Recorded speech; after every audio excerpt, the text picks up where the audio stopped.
Nellore city Navapeta police station పరిధిలోని Bhagat Singh colony TIDCO ఇళ్ల వద్ద పోలీసులు బుధవారం రాత్రి ఆకస్మిక తనిఖీలు చేశారు.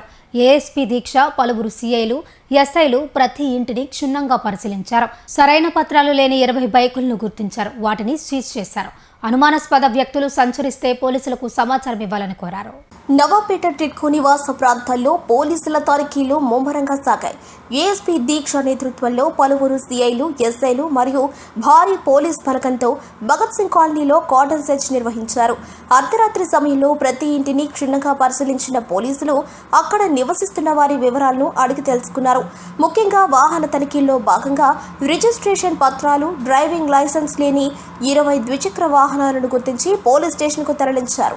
ఈ సందర్భంగా ఏఎస్పీ మాట్లాడుతూ కాలనీలో అసాంఘిక కార్యకలాపాలకు తావు లేకుండా చూస్తామని, కొత్త వ్యక్తులు ఎవరైనా అనుమానాస్పదంగా కనిపిస్తే వెంటనే డయల్ 100కు సమాచారం ఇవ్వాలని కోరారు. ప్రజల రక్షణ కోసమే ఈ తనిఖీలు నిర్వహిస్తున్నట్లు ఆమె స్పష్టం చేశారు. నేను ఇక్కడికి మాట్లాడడానికి వచ్చాను. సో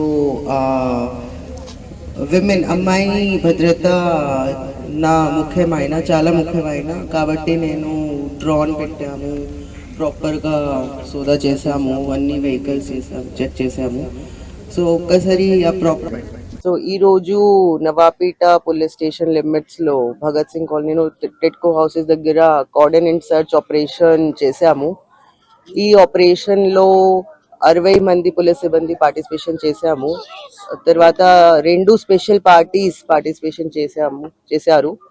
తర్వాత ఆల్మోస్ట్ 200 ఇళ్లను సోదా చేశాము. తర్వాత ఆల్మోస్ట్ 30 బైక్స్ దొంగతనం చేసిన వాహనాలు పట్టుకున్నాము. డాక్యుమెంట్స్ వెరిఫై చేసి తర్వాత డిసైడ్ చేస్తాను. నెక్స్ట్ ఈరోజు దీనికోసం ఆధునిక టెక్నాలజీ మరియు సీసీటీవీ మరియు డ్రోన్ ఉపయోగించాము. తర్వాత ఇక్కడే ప్రజలతో మాట్లాడాము, ప్రజకి సమస్య విన్నాము. సమస్యలు త్వరగా పరిష్కరిస్తాము. ధన్యవాదాలు.